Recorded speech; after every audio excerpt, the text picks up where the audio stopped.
Alhamdulillahi Rabbil Alamin, wassalatu wassalamu ala asyrafil anbiya wal mursalin wa ala alihi wa sahbihi ajma'in. Asyhadu an la ilaha illallah wahdahu la syarika lah wa asyhadu anna Muhammadan abduhu wa rasuluh. Allahumma shalli ala Muhammad wa ala ali Muhammad. Rabb shrah li sadri wa yassir li amri wahlul min lisani yafqahu qawli, amma ba'du. Al-Fatihah. A'udzu billahi minasyaitonir rajim. Bismillahirrahmanirrahim.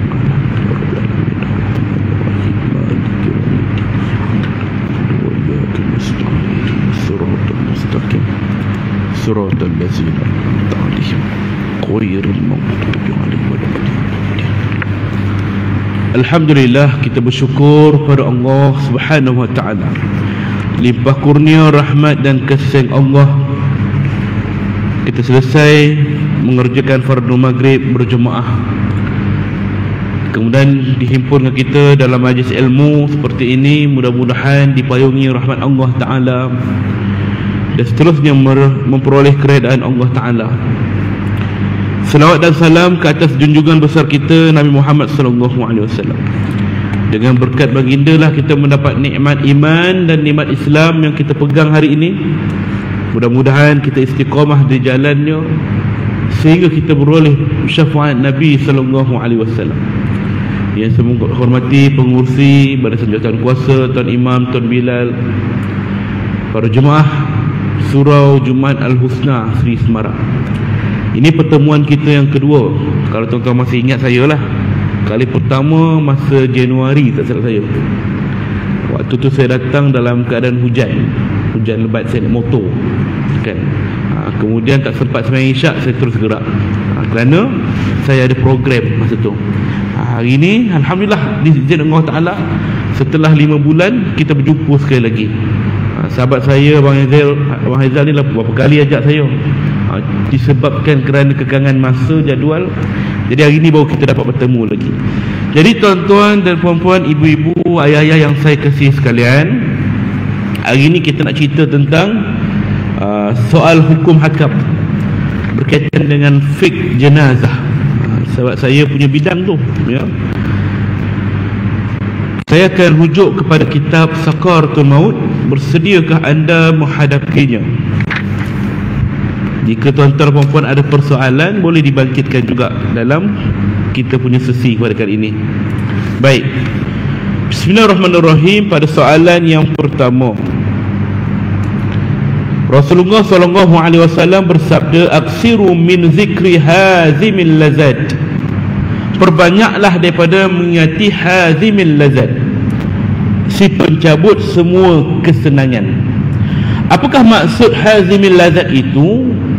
Bagaimanakah cara mengingatinya dan apakah faedah daripada mengingatinya itu? Si pencabut semua kesenangan.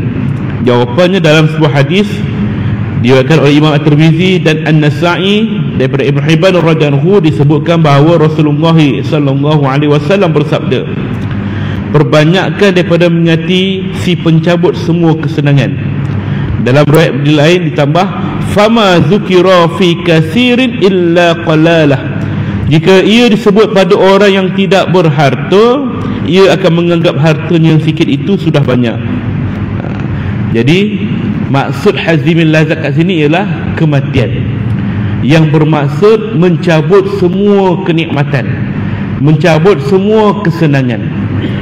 Berapa ramai orang-orang yang senang, orang-orang yang kaya, orang-orang yang ada nikmat, akhirnya dia akan bertemu dengan hazimil lazat, pencabut, pemisah kepada kesenangan tadi. Hazimul lazat atau kematian ini dapat memisahkan seseorang daripada kelazatan duniawi, mengeruh dan dapat mendatangkan malapetaka besar bagi dirinya. Kelazatan duniawi adalah apa sahaja yang dapat membuat seseorang menjadi senang, bahagia, seperti harta, keturunan, kedudukan, jawatan dan lain-lainnya. Tuan-tuan ya, hidup kita ni kita dapat banyak nikmat, kesenangan, kesedapan, iaitulah berkaitan dengan harta kita, keturunan kita, anak isteri kita, kedudukan kita, jawatan kita. Ini semua nikmat-nikmat, sehinggalah kita asyik dengan kenikmatan ini. Jadi orang yang Nabi SAW berkata hendaklah kita sentiasa mengingati mati dalam hidup ini, ialah orang-orang yang disebut sebagai orang yang cerdik. Orang yang banyak ingat mati ni dia cerdik. Sebab apa? Bila dia dalam keadaan nikmat, dia lupa pada Allah Ta'ala. Kita boleh lupa pada Allah Ta'ala.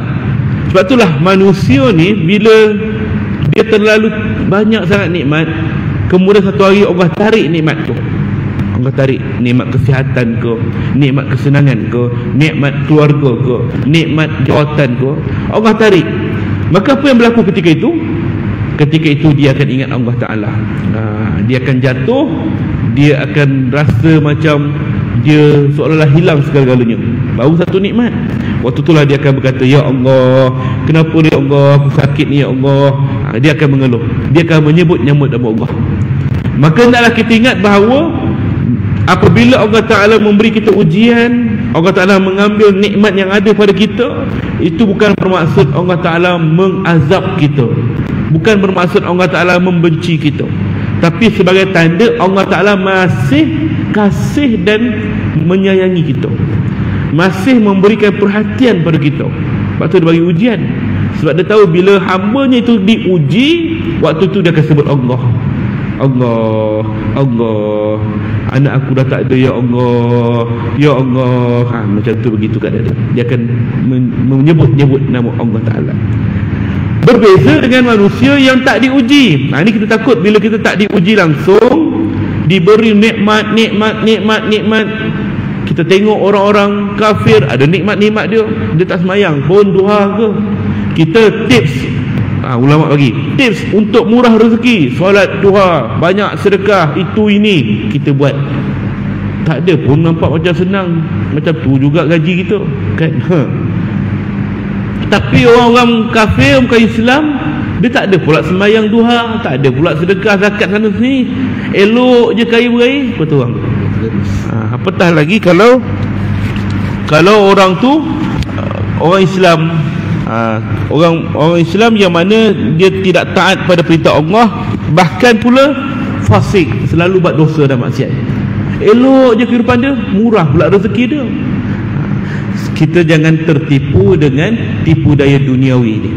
Sebab barangkali dia dilihat mendapat nikmat, barangkali kita tengok dia senang, barangkali kita nampak dia macam enjoy je hidup dia ni tanpa ada masalah. Sebenarnya itu adalah masalah besar bagi dia, kerana Allah Ta'ala telah mencampakkan istidraj kepada dia. Apa itu istidraj? Iaitulah bala daripada Allah berbentuk nikmat. Dia rasa tu nikmat, rupanya Allah Ta'ala bagi dia bala. Kenapa? Bila dia penuh keseronokan, dia nikmat saja, tak ada rasa ujian, maka dia semakin jauh dengan Allah Ta'ala, dia semakin lupa dengan Allah Ta'ala, dia semakin lalai dengan duniawi, sehinggalah Allah Ta'ala panggil dia kembali. Waktu tu barulah dia sedar selama ini dia tertipu dengan nikmat dunia. Ini kita takut. Kalau langsung tak diuji, kita takut, ya.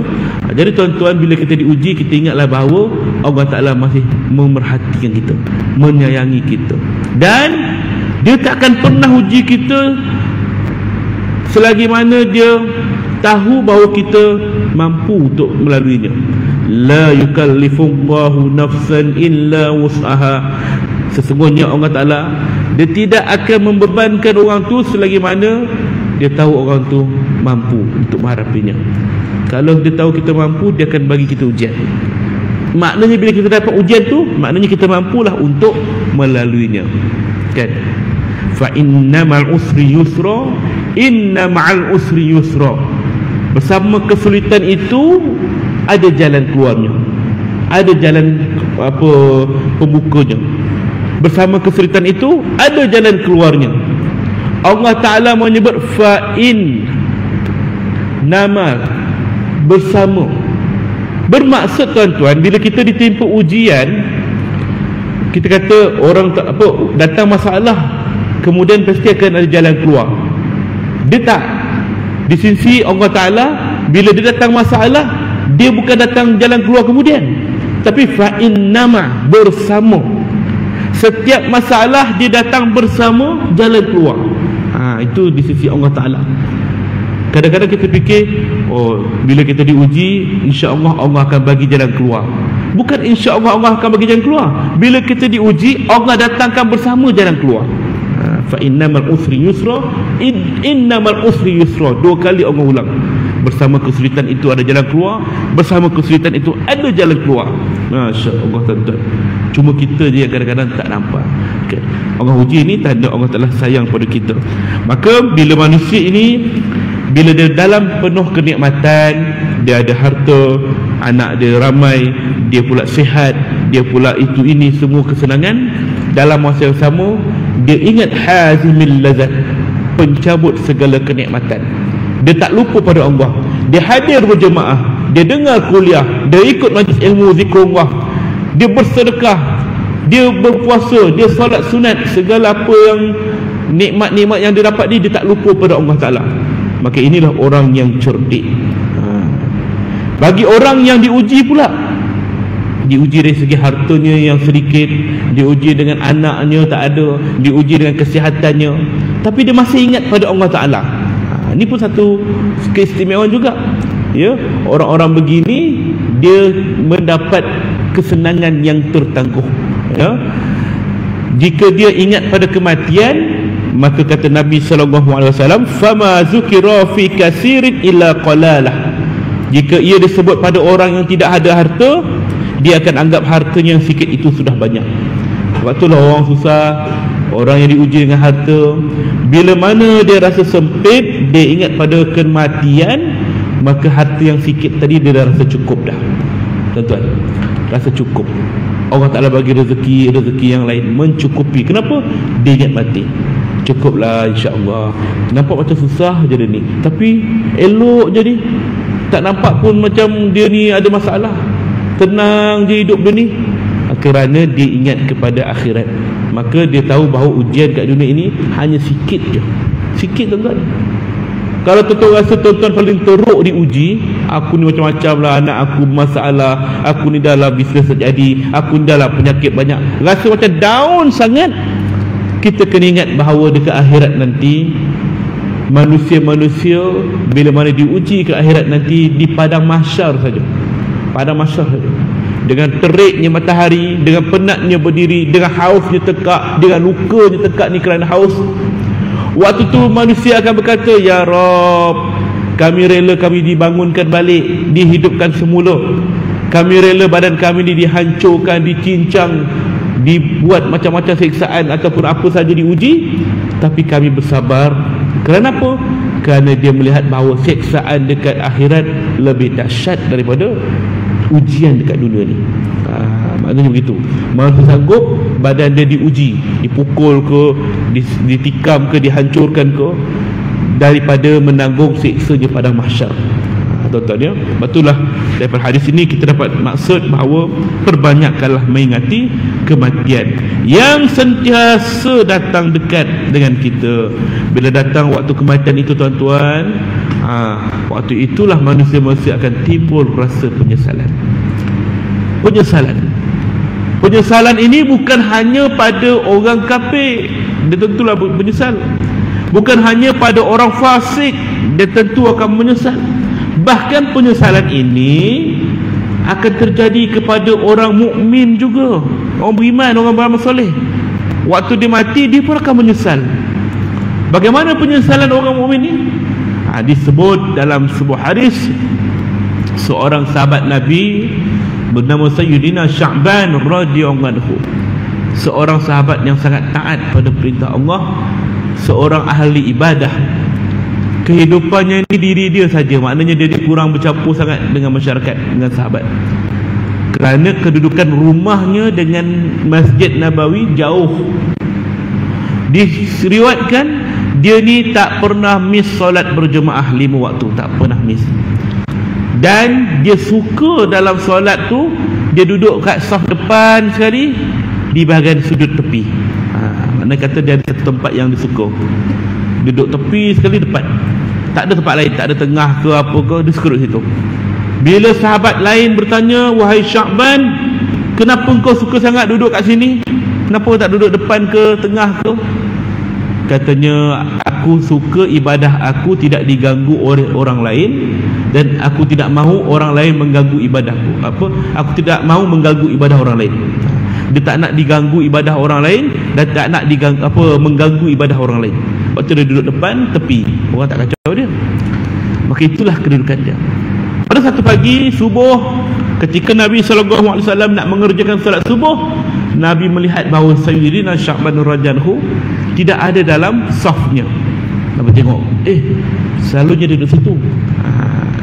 Ini imam yang prihatin, tuan-tuan. Dia tengok mana tak Pak Haji ni. Selalu Pak Haji ni dia akan duduk kat tepi ni, tapi hari tu tak ada. Dia akan bertanya-tanya. Nabi tengok mana pergi Sya'ban ni, selalu duduk situ. Nabi kata, kita tangguh dulu subuh, mungkin dia dalam perjalanan, relax dulu kan. Sahabat pun tunggu. Seorang sahabat pun risau, ya Rasulullah, ni nak habis subuh dah ni. Nabi pun solat subuh lah. Lepas solat subuh, Nabi panggil sahabat-sahabat, jom kita mesyuarat. Mesyuarat nak buat apa ni? Nak bincang pasal raya korban ke? Tak, kita selalu macam tu kan, surau mesyuarat raya korban, Maulidur Rasul, Nisfu Sya'ban, Isra Mi'raj.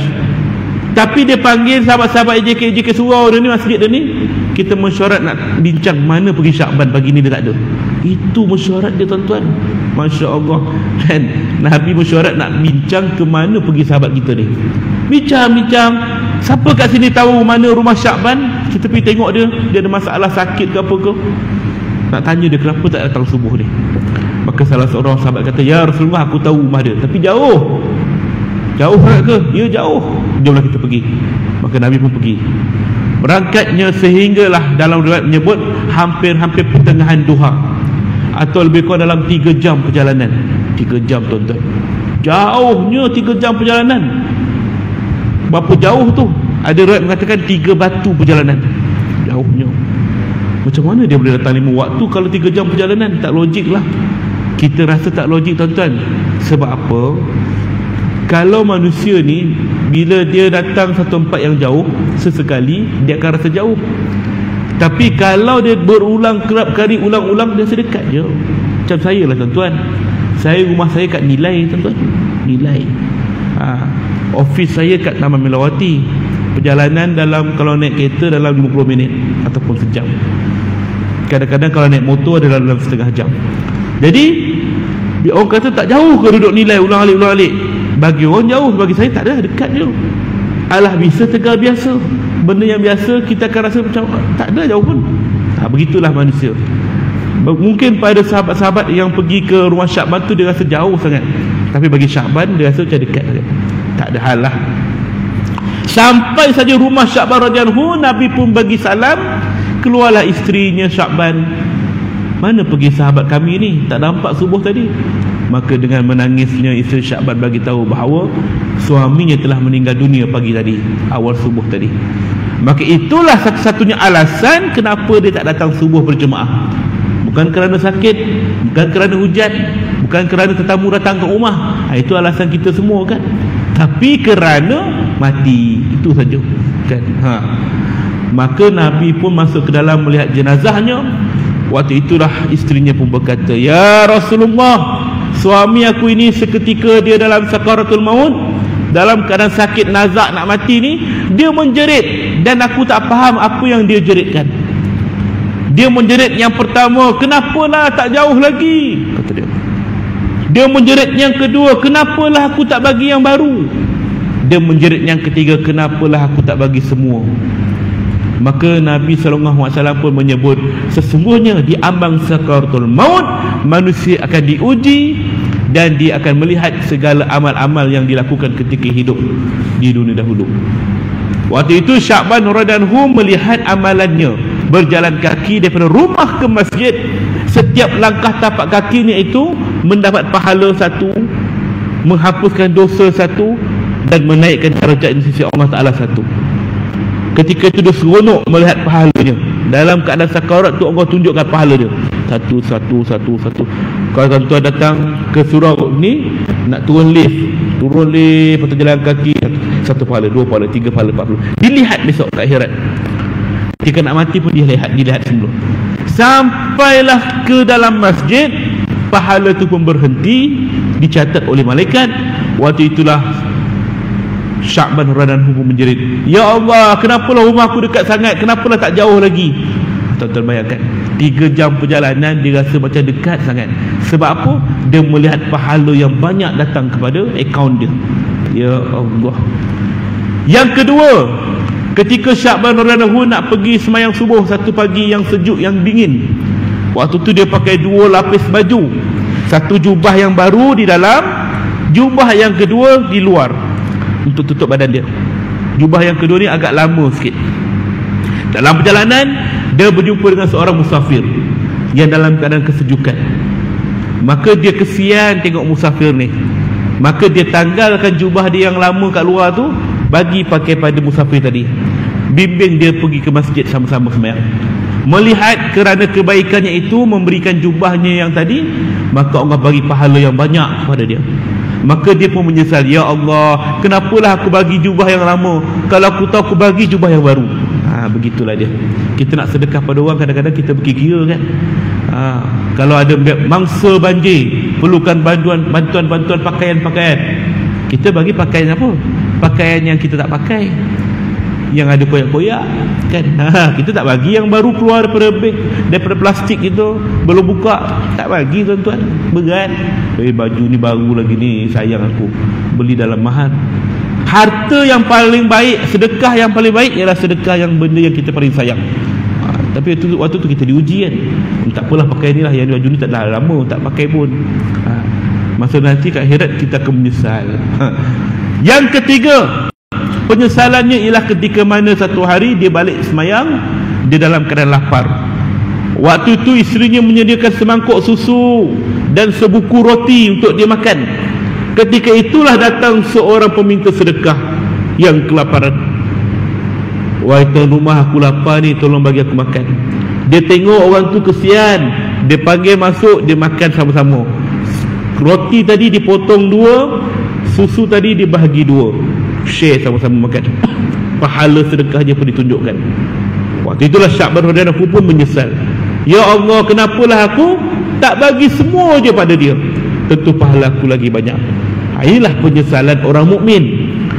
Amalan solehnya itu yang dirasakan dia dah buat waktu tu cukup dah, tapi menyesal, kenapalah aku tak buat lebih lagi, kenapalah aku tak banyak lagi bagi. Tuan-tuan, itu penyesalan orang mukmin. Untung dia dah buat juga. Bagaimana penyesalan orang-orang yang kufur pada Allah, orang-orang fasik yang buat maksiat, yang tak sempat bertaubat. Masa itulah penyesalannya jauh lebih dahsyat.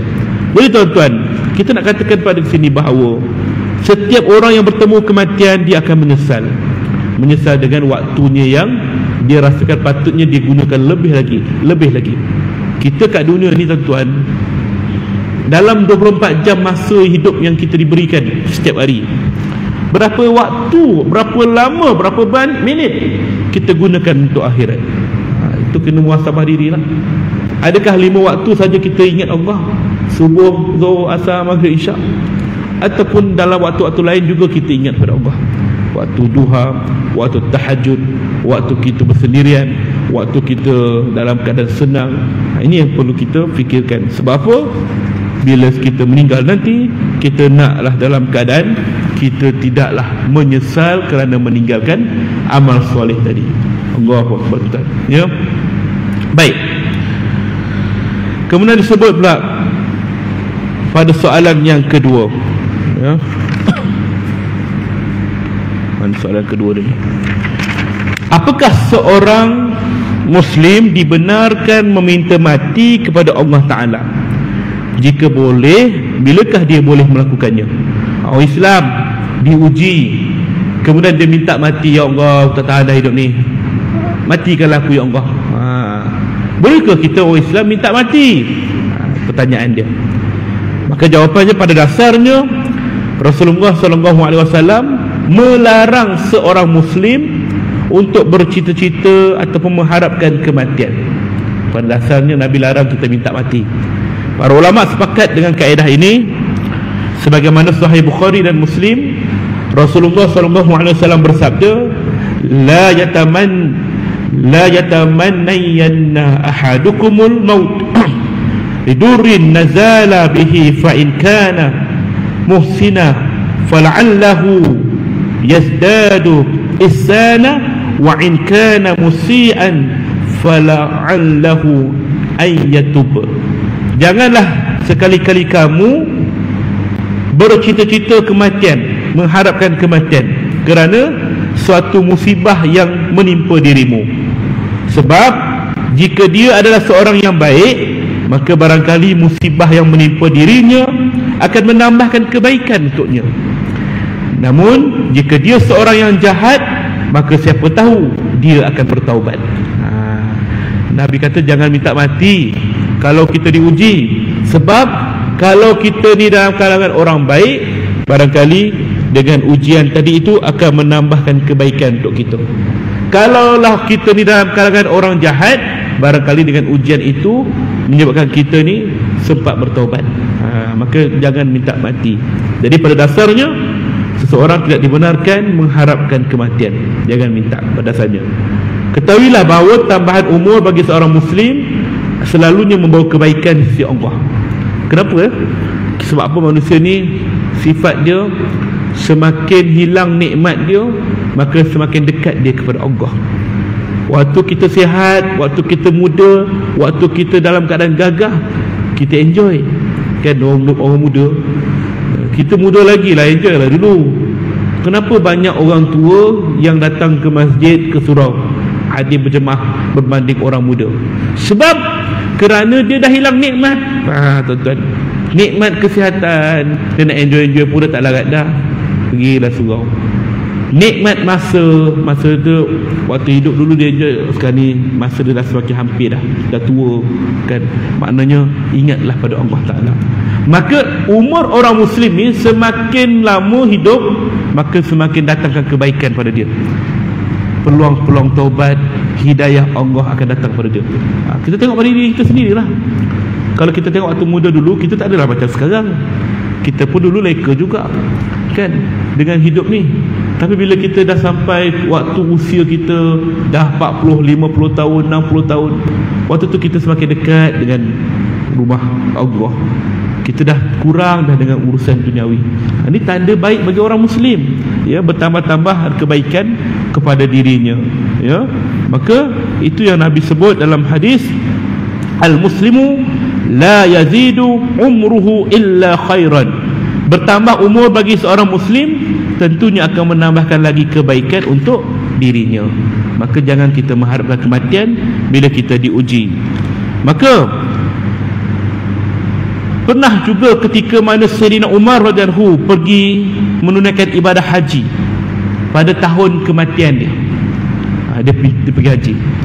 Waktu itu ibadah haji yang terakhir untuk kalinya. Ketika itulah dia memohon doa kepada Allah Ta'ala, ya Allah, aku ni dah tua ya Allah, rakyatku mula pupus, kekuatanku mula lemah, ajalku semakin hampir. Ya Allah, cabutlah nyawaku kepadamu dengan cara yang tidak berlebihan dan tidak pula terkena fitnah. Ya Allah, aku mohon padamu agar aku mati syahid di jalanmu dan di negeri Rasulmu. Maka pertanyaan kita ialah, mengapa Sayyidina Umar bercita-cita kematian? Kenapa dia minta mati? Itu persoalan dia, ya. Maka dalam hal ini Ahlussunnah wal Jamaah mengemukakan dua jawapan untuk menjelaskan persoalan ini. Pertama, sesungguhnya Umar radhiyallahu tidaklah mencita-citakan kematian bagi dirinya dan tidak pula menentukan waktu untuk itu. Dia bukan minta mati kerana sakit, bukan minta mati kerana diuji, ya. Dia hanya bercita-cita minta mati syahid. Maka ikut sunnah minta mati syahid dibolehkan dalam Islam. Ya Allah, aku ingin mati syahid, boleh niat begitu, ya. Bahkan termasuk amalan mulia, dibenarkan syarak. Sebagaimana Nabi SAW bersabda, man sa'ala Allah syahadata bisidqin ballaghatum ballaghallahu Allah manazila syuhada wa in mata ala firasyih. Barang siapa yang minta mati syahid pada Allah dengan sebenar-benarnya, maka Allah Ta'ala akan menyampaikannya kepada darjat para syuhada sekalipun kenyataannya dia mati di atas katilnya. Hadis riwayat Muslim. Minta mati syahid, tuan-tuan. Ya Allah, aku nak mati syahid, ya Allah. Mati syahid macam mana? Kita bukan jadi medan perang. Minta saja. Bila kita minta mati syahid, maka ketika kita mati nanti Allah Ta'ala akan letakkan darjat kita sama macam para syuhada. Walaupun kita mati ni dekat rumah, kita mati dekat atas katil rumah kita, katil hospital, maka mintalah mati syahid. Hadis riwayat Muslim. Ya. Tetapi perkara ini janganlah mencari riak, nak menunjuk aku minta mati syahid dah. Biarlah kita dengan Allah Ta'ala saja yang tahu amaran itu. Ya. Sebaliknya, orang benar-benar ikhlas minta mati syahid kepada Allah, maka dia tergolong kepada mati syahid sekalipun dia mati syahid di atas katilnya. Ya. Sebab apa? Pernah berlaku di zaman Rasulullah SAW, Nabi sebut rubba qatilin bainaz safainillahu a'limu bih. Berapa ramai orang yang mati dalam dua barisan tentera perang, namun Allah Ta'ala yang tahu hakikat kematian yang sebenar. Kenapa? Kerana ada seorang sahabat Nabi yang meninggal dunia ketika peperangan. Waktu itu dia mati syahid. Dan ketika Rasulullah menyebut kumpulkan mayat-mayat orang yang mati syahid ni, dikebumikan, maka salah seorang sahabat pun berkata, ya Rasulullah, aku menyaksikan bahawa si Polan ni, disebut sahabat ni, bukan mati syahid. Ketika mana dia diuji, badan dia luka, maka dia mengambil pedangnya dan dia tikam dadanya, kerana dia nak mati syahid. Dia tak mati kena bunuh, tapi dia tikam diri dia.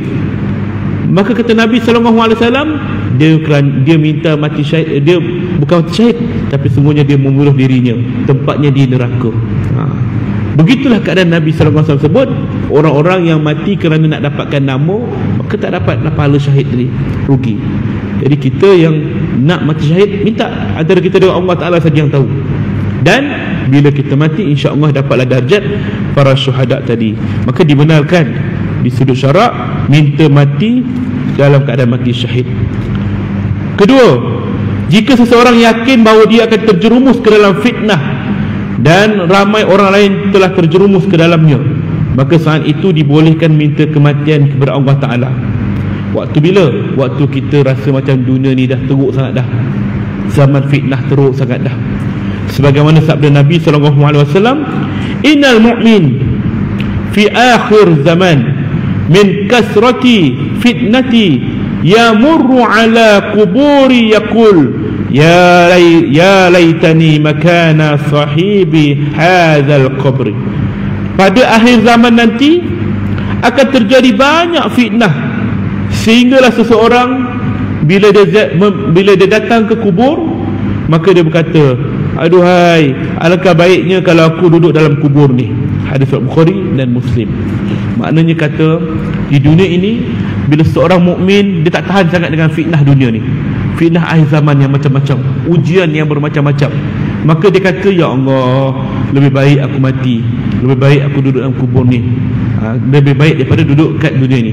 Maka ketika itu dia dibenarkan, maknanya kata untuk mengelakkan fitnah, dan dia terjumus ke dalam fitnah tersebut. Ya, baik. Dan ulama juga memberi pendekatan, apabila kita diuji, maka kita jangan minta mati secara direct. Kita serahkan urusan kita pada Allah Ta'ala. Ya Allah, aku diuji, ya Allah, teruknya ujian aku, ya Allah. Jika mati itu baik bagi diriku, ya Allah, maka ambillah nyawaku, ya Allah. Jika hidup itu lebih baik bagi diriku, ya Allah, maka hidupkanlah aku, panjanglah umurku dalam kebaikan, ya Allah. Minta begitu, bukan direct minta mati, ya. Minta serahkan pada Allah keputusannya. Baik, selesai persoalan yang kedua. Ada soalan tuan-tuan sebelum kita masuk soalan yang ketiga? Tak ada, bagus. Soalan yang ketiga, apakah maksud seorang mukmin yang mati dengan mengeluarkan keringat peluh di dahinya? Adakah keluar peluh di dahi pada saat kematian sebagai tanda bahawa orang ini husnul khatimah, mengikut jalan Ahlus Sunnah wal Jamaah? Ya, orang yang mati berpeluh wajahnya, kata orang ni pak mati baik ni, husnul khatimah. Dalam sebuah hadis sahih riwayat daripada Ibnu Hibban radhiyallahu, Abu Daud, Al-Nasai dan At-Tirmizi radhiyallahu disebutkan bahawa Rasulullah SAW bersabda, Al-mu'minu yamutu bi'arkil jabin. Orang mukmin itu mati dengan berpeluh dahinya. Orang mukmin mati dalam keadaan wajahnya berpeluh ataupun dahinya berpeluh. Lalu apakah maksud hadis ini? Ya, kenapa orang mukmin ini mati mesti berpeluh? Ini sebagaimana ketika Rasulullah SAW dalam keadaan sakaratul maut. Waktu Nabi dalam keadaan nazak, Nabi pengsan berapa kali. Ketika Nabi sedar berpengsannya, Siti Aisyah radhiyallahu anha bertanya pada Rasulullah, "Ya Rasulullah, peluh apa yang keluar di wajahmu ini? Luar biasa wanginya." Maka kata Nabi SAW, Al-mu'minu yamutu bi'arkil jabin. Orang mukmin itu mati dengan keadaan peluh di wajahnya. Waktu itulah Nabi kata wajah yang peluh ini tanda yang baik. Betul. Jadi kalau kita nampak tanda-tanda peluh pada orang tu, maka insyaAllah itu tanda yang baik, husnul khatimah. Tengok pada orang yang mati, kalau peluh wajahnya, insyaAllah tanda yang baik. Sebagai ulama berkata, maksud jika seseorang mukmin sedang dalam keadaan sakaratul maut, maka dia berpeluh. Kenapa? Kerana tafsirannya yang pertama, siraman air yang dibawa oleh malaikat. Kalau kita pengsan tuan-tuan, ataupun kalau ada seseorang pengsan, maka orang sekelilingnya akan datang pada dia, ambil air, basahkan muka dia, nak bagi dia sedar, nak bagi dia tenang. Demikianlah ketika kita nak mati dalam keadaan sakit, malaikat yang akan merenjis air ke wajah orang beriman ni untuk bagi dia ketenangan. Itu tanda yang baik. Ada juga ulama berkata, kenapa orang mati, orang mukmin ni mati dalam keadaan wajahnya berpeluh? Kerana ia adalah simbolik ataupun kiasan kepada keadaan orang yang bekerja keras dan bersungguh-sungguh dalam melakukan amal soleh.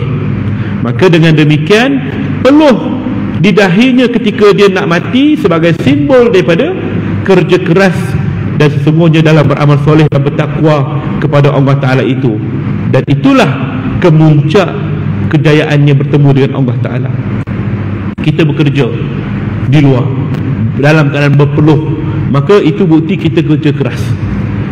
Orang mati berpeluh, kenapa? Bukti, menunjukkan bukti bahawa dia ni penat beribadat di dunia ini, maka ditunjukkan dalam bentuk dahinya berpeluh. Masya Allah tuan-tuannya, Allahu Akbar. Allah Ta'ala berfirman, wallazina jahadu fina lanahdiyannahum subulana wa innallaha lama'al muhsinin. Dan orang-orang yang berjihad untuk mencari keredaan kami, benar-benar kami tunjukkan kepada mereka jalan-jalan kami, dan sesungguhnya Allah benar-benar berserta orang-orang yang berbuat kebaikan. Surah Al-Ankabut ayat 69, ya. Siapa orang yang berjihad untuk mencari redha Allah? Iaitulah orang yang ikhlas beramal kerana Allah Ta'ala, menjunjung perintah Allah, menjauhi larangannya, ikut ajaran yang terkandung dalam Quran dan Sunnah.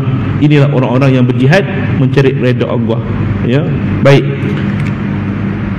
kesimpulan tuan-tuan, orang yang mati dalam keadaan berpeluh ini adalah bukti bahawa dia mengikut jalan kebaikan, jalan keredaan, jalan jihad untuk mencari redha Allah Ta'ala. Maka dibuktikan dengan peluh di wajah. Ada juga ulama berkata, kenapa wajahnya berpeluh?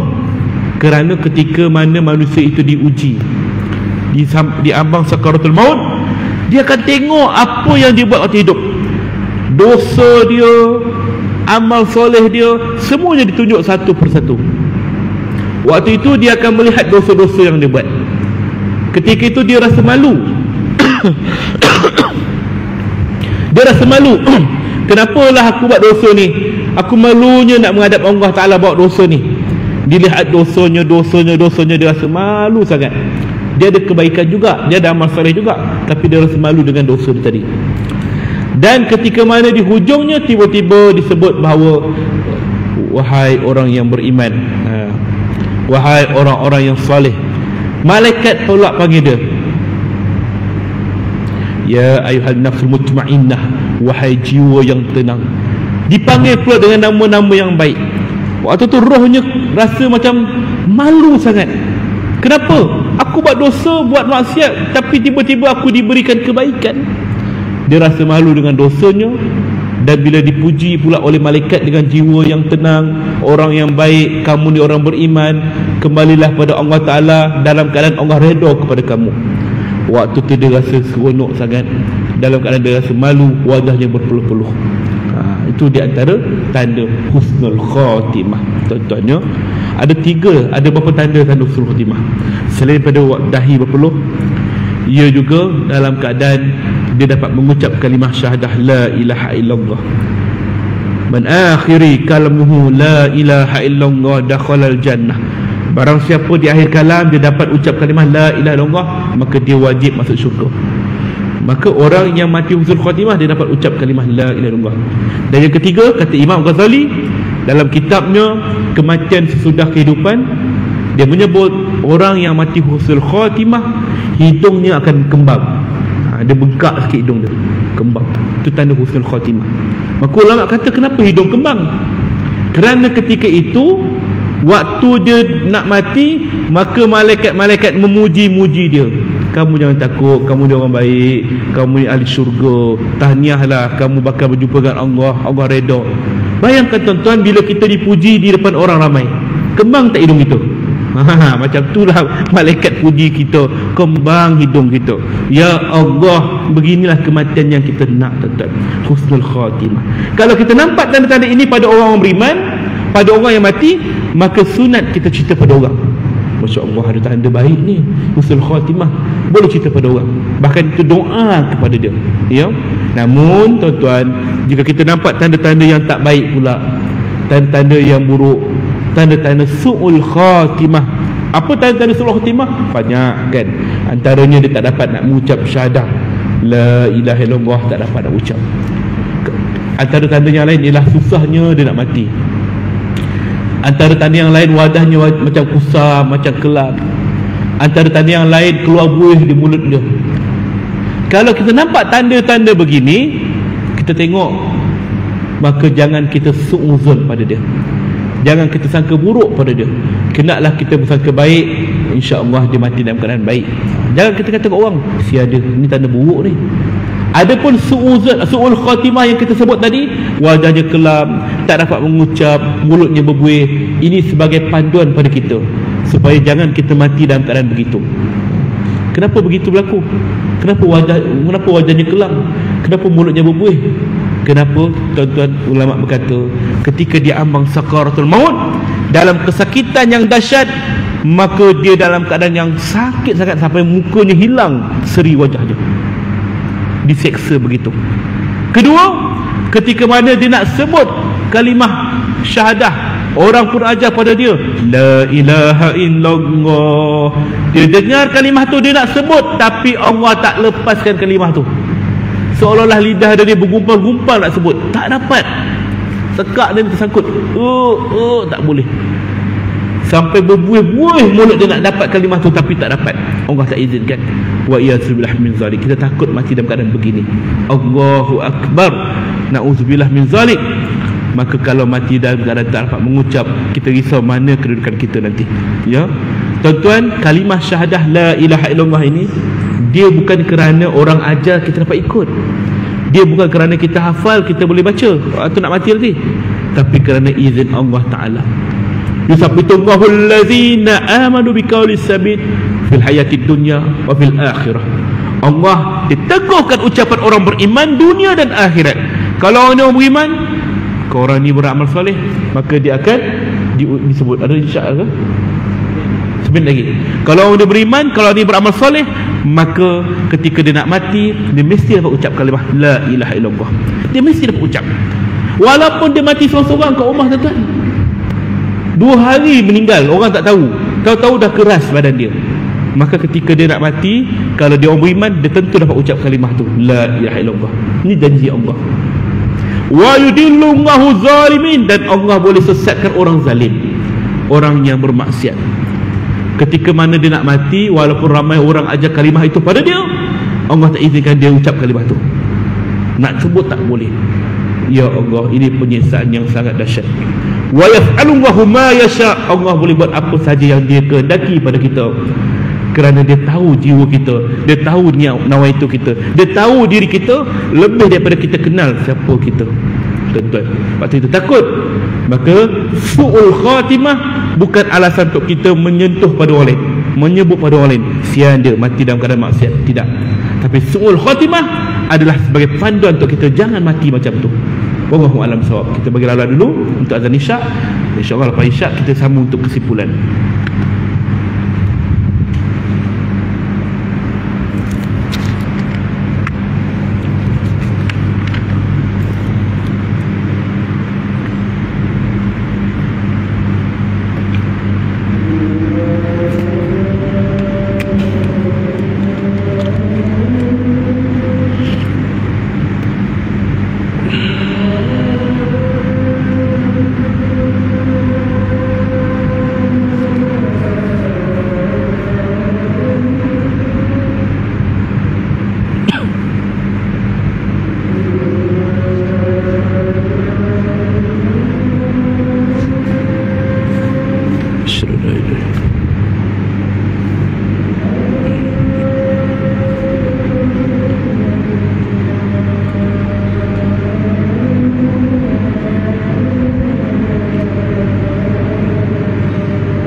Baik tuan-tuan, kita sambung sikit lagi tuan-tuan. Jadi kita nak katakan bahawa bila nampak tanda yang baik pada orang yang beriman meninggal dunia, kita boleh katakan husnul khatimah. Cerita pada orang lain itu sunat. Namun kita nampak tanda-tanda buruk pada orang lain, diam.